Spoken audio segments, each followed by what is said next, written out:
Bismillahirrahmanirrahim. Alhamdulillahirabbil alamin. Wassalatu wassalamu ala sayyidina Muhammad asyrafil anbiya'i wal mursalin wa ala alihi wa sahbihi ajma'in. Rabbi shrah li sadri wa yassir li amri wahlul 'uqdatam min lisani yafqahu qawli. Sebagaimana yang telah kita pelajari sebelum ni, bahawa hadis dhaif yang disebabkan oleh terputus sanadnya ada 6 jenis, iaitu pertama mursal, kemudian yang kedua munqati', kemudian yang ketiga mu'dhal, yang keempat mu'allaq, yang kelima mudallas dan yang keenam mursal khafi.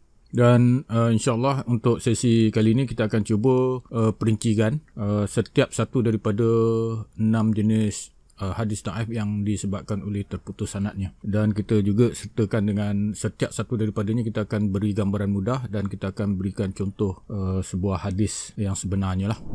Sekarang kita masuk jenis yang pertama dari hadis dhaif yang disebabkan oleh terputus sanadnya, iaitu pertama sekali hadis mursal. Apa dia hadis mursal? Iaitu wa huwa ma saqata min isnadihi man fawqa tabi'i wa rafa'u tabi'i ila Rasul sallallahu alaihi wasallam, iaitu hadis yang gugur daripada sanadnya orang yang berada di atas tabi'in, dan tabi'in mengangkat hadis ni kepada Rasulullah sallallahu alaihi wasallam, ataupun tabi'in memarfu'kan hadis ni kepada Rasulullah sallallahu alaihi wasallam. Kita lihat ciri-ciri yang terdapat pada hadis mursal ni.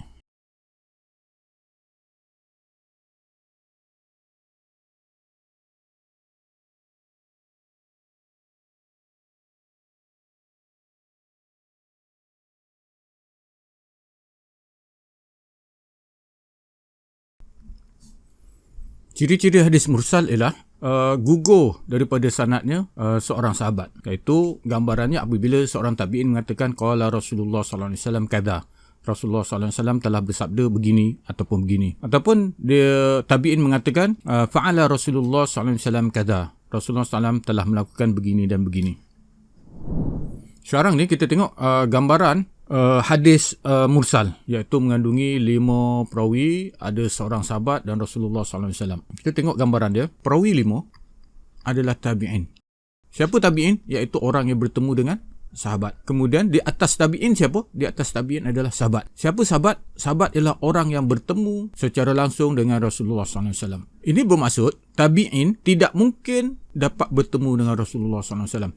Tabi'in tidak mungkin mendengar apa-apa hadis daripada Rasulullah SAW. Tabi'in tidak mungkin melihat apa-apa yang telah dilakukan oleh Rasulullah SAW, melainkan mesti melalui perantaraan sahabat. Jadi hadis mursal bermaksud secara mudah saja hadis mursal ni, iaitu hadis mursal ialah hadis yang dibuang sahabat dari sanadnya.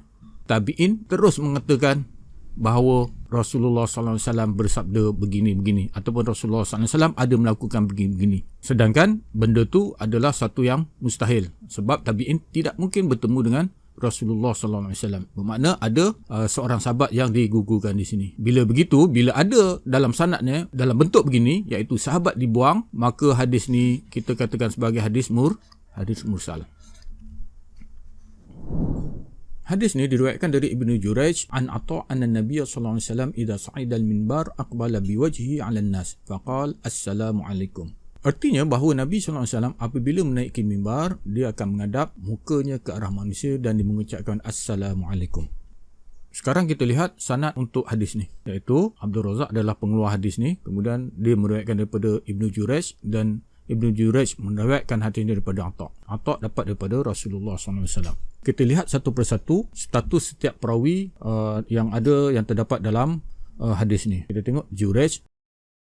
Jurayj adalah thiqah. Perlu diingatkan lagi sekali bahawa bila disebutkan sebagai thiqah, dia mempunyai 2 ciri, iaitu perawi itu adalah seorang yang adil. Yang kedua, perawi ni adalah seorang yang dhabit. Gabungan daripada 2 sifat ni, iaitu dia sifat adil dan dhabit, maka dia perawi ni dikatakan sebagai seorang yang thiqah. Kemudian kita tengok Atha. Atha ni siapa? Atha merupakan sebahagian daripada salah seorang daripada tabi'in besar. Dia pernah mendengar hadis daripada sejumlah ramai sahabat. Namun bila kita tengok status Atha di sini adalah tabi'in, bermakna dia tidak mungkin bertemu dengan Rasulullah SAW secara langsung. Hadis yang diriwayatkan ni bukan dia dapat secara langsung daripada Rasulullah SAW, sebab tak mungkin, sebab dia tabi'in. Ini bermakna Atha meriwayatkan hadis ni melalui perantaraan seorang sahabat yang ada di sini. Mana sahabat tu? Sahabat tu digugurkan. Bila sahabat digugurkan, maka status hadis ni adalah hadis mursal. Namun, hadis yang sama ada diriwayatkan melalui jalur sanad yang lain. Antaranya, siapa yang meriwayatkan? Iaitu Ibnu Abi Shaybah, Ibnu Majah, Al-Bahaqi dan At-Tabrani. Oleh kerana hadis ni mempunyai dokumen daripada jalur periwayatan lain, maka hadis ni dhaif, mursal, hukumnya dhaif. Hadis yang dhaif ni diangkat statusnya menjadi hadis hasan. Hasan li ghairi. Jenis yang kedua daripada hadis dhaif yang disebabkan oleh sanadnya terputus, iaitu hadis munqati'. Apa dia hadis munqati'? Huwa ma saqata min wasati isnadihi rawin wahid aw akthar bi syarti adamu tawali wa laysa fi awwalihi wala fi akhirih. Munqati' ni apa? Iaitu hadis yang gugur seorang perawi atau lebih pada pertengahan sanadnya, dengan syarat tidak berturut-turut, dan dengan syarat juga dia bukan pada awal sanad dan tidak juga pada akhir sanad. Jadi kita tengok ciri-ciri hadis munqati'.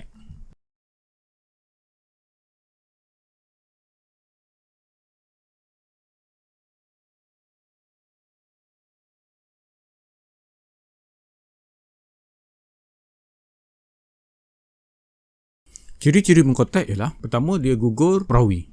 Berapa orang perawi? Seorang ataupun lebih. Seorang pun boleh, dua orang, tiga orang ataupun lebih. Kemudian ciri yang kedua, dia hendaklah gugur tu, berlaku keguguran tu hendaklah pada pertengahan sanad, bukan pada awal sanad dan bukan pada akhir sanad. Kemudian keguguran kalau lebih daripada satu, mesti tidak berturut, tak boleh berturut-turut. Kalau berturut-turut, dia bukan munqati'. Lihat pada gambaran sanad hadis di depan kita ni, iaitu tengok contoh 1, ni contoh 2, contoh 3. Contoh pertama, contoh 1, terdapat seorang perawi, iaitu perawi nombor 3 yang digugurkan. Gugurnya pada pertengahan sanad. Ni awal sanad Yang ni akhir sanad.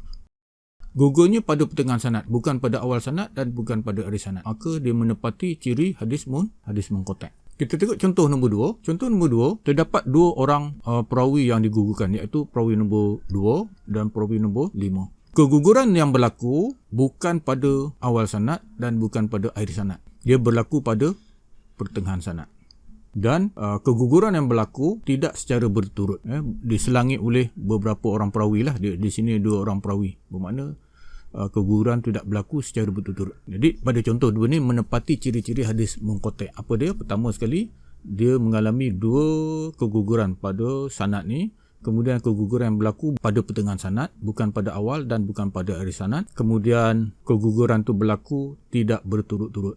Maka dia adalah hadis munqati'. Kemudian pada contoh yang ketiga, sama macam contoh yang pertama, cuma pada contoh yang ketiga ni, dia gugur pada rawi yang kelima, seorang rawi. Yang keguguran tu berlaku bukan pada awal sanad dan bukan pada akhir sanad. Dia berlaku pada pertengahan sanad. Maka dia adalah hadis munqati'.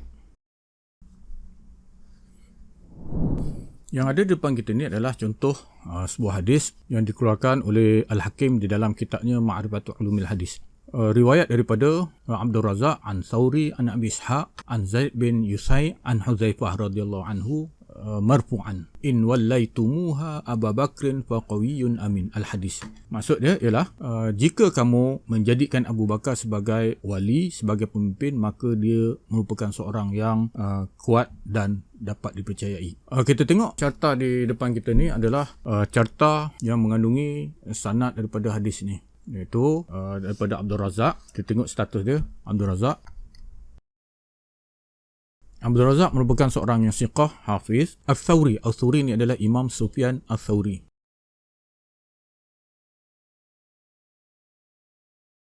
Imam Sufyan Al-Thawri adalah seorang yang siqah, hafiz, faqih, imam dan hujjah. Kita tengok Abi Ishaq, siqah. Zaid bin Yusai, maqbul. Hudzaifah adalah seorang sahabat Nabi SAW.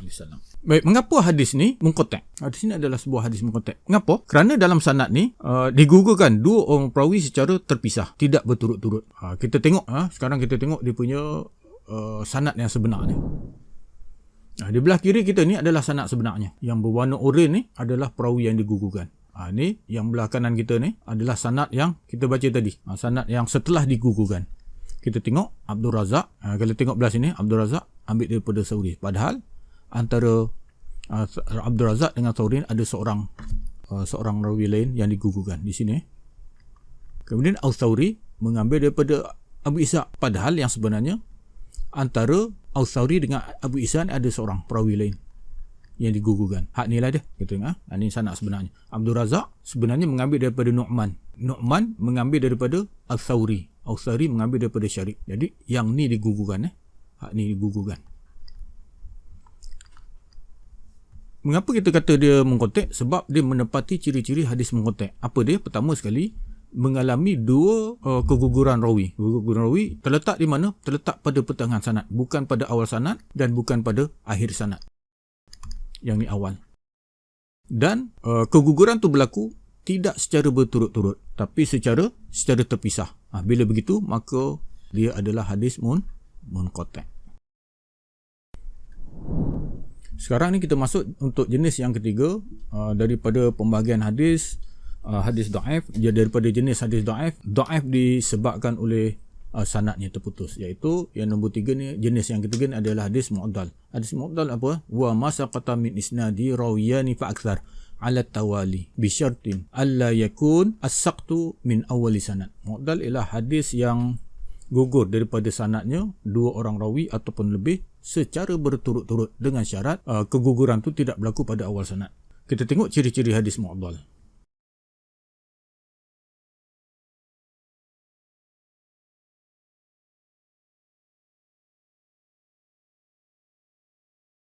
Mu'dal ciri-ciri dia ialah pertama sekali dia gugur perawi. Berapa orang yang gugur? Sekurang-kurangnya 2 orang. 2 orang ataupun lebih. Kemudian gugur di perawi itu 2 orang ataupun lebih hendaklah berturut-turut.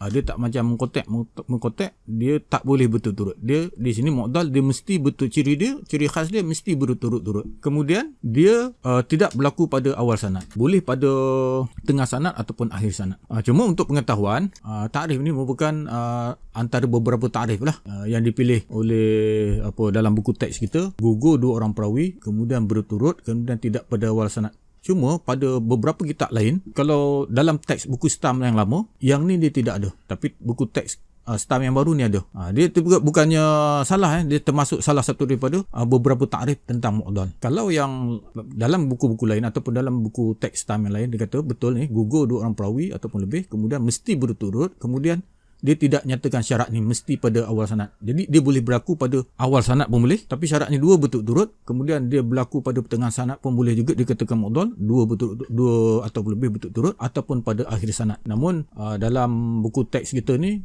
stam ni dia memilih pendapat yang mengatakan bahawa mu'dal tidak boleh berlaku pada awal sanad. Wallahu a'lam. Sekarang kita tengok gambaran mudah untuk kita mengenal hadis mu'dal tu apa. Hadis mu'dal pertama sekali iaitu di sini ada 5 orang rawi. Kita tengok di sini rawi nombor 2 dan rawi nombor 3 digugurkan. Dia tidak pada dan berlaku pada pertengahan sanad, bukan pada awal sanad. 2 perawi yang digugurkan dan gugur tu berlaku pada secara berturut-turut, maka dia adalah hadis mu'dal lah. Hadis mu'dal mudah. Kemudian ya, contoh yang kedua ni pula, dia berlaku pada akhir sanad. Akhir sanad. Dia mesti 2 lah. Kalau seorang saja letaklah sahabat saja, itu jadi mursal. Tapi ni 2, iaitu tabi'in dengan sahabat digugurkan 2 dan berturut-turut, maka dia adalah hadis mu'dal. Di depan kita ni adalah sebuah contoh hadis mu'dal, riwayat daripada Imam Malik di dalam Muwatta'nya. Haddatsani Malik annahu balaghahu anna Abu Hurairah qala Rasulullah sallallahu alaihi wasallam lil mamluki tu'amuhu wa kiswatuhu bil ma'ruf wa la yukallafu minal amal illa ma yutiq. Seorang hamba berhak untuk mendapatkan makanannya dan juga pakaiannya dengan cara yang ma'ruf, itu dengan cara yang baiklah, dan janganlah bebani mereka dengan sesuatu pekerjaan melainkan dengan apa yang mereka mampu. Yang ni riwayat Imam Malik dalam Muwatta'. Baik, kita tengok carta daripada Imam Malik. Imam Malik meriwayatkan daripada Abu Hurairah dan Abu Hurairah meriwayatkan daripada Rasulullah sallallahu alaihi wasallam. Jadi hadis ni adalah hadis mu'dal. Macam mana hadis mu'dal? Iaitu dia berlaku keguguran di sini sekurang-kurangnya 2 orang perawi dan tidak berlaku pada awal sanad, dan keguguran tu berlaku 2 ataupun lebih itu berlaku mesti secara berturut-turut. Kita tengok sanad yang sebenarnya. Hadis ni ada diriwayatkan oleh Imam Malik dalam selain daripada kitab Muwatta'nya, iaitu kita tengok sini, kita tengok ada beberapa orang yang digugurkan sini, iaitu antara Imam Malik dan Abu Hurairah. Bermakna Imam Malik dia tidak meriwayatkan terus daripada Abu Hurairah. Ada 2 orang yang digugurkan di sini pada pertengahan sanad lah, iaitu Muhammad bin Ajlan dan Ajalan bin Al-Qurashi. Muhammad bin Jalan ni mengambil riwayat ni daripada bapa ni, iaitu Ajalan, dan Ajalan mengambil daripada Abu Hurairah. Kenapa kita katakan hadis ni sebagai hadis mu'dhal, hadis dengan sanad ni? Kerana dalam hadis ni mengalami keguguran, iaitu terdapat berapa orang? 2 orang rawi yang digugurkan, iaitu Muhammad bin Ajalan dan ayah dia, iaitu Ajalan Al-Qurashi. Dan keguguran tu berlaku bukan pada awal sanad, dan keguguran tu berlaku juga secara 2 orang perawi secara berturut-turut. Maka dengan itu, maka kita katakan dia sebagai hadis mu'dhal. Seperkara lagi, hadis yang sama ni, hadis ni berdasarkan kepada sanad ni adalah hadis dhaif. Sebab dia apa? Sebab apa dhaif? Sebab dia hadis mu'dhal. Yang ni berdasarkan dia ni adalah hadis sahih.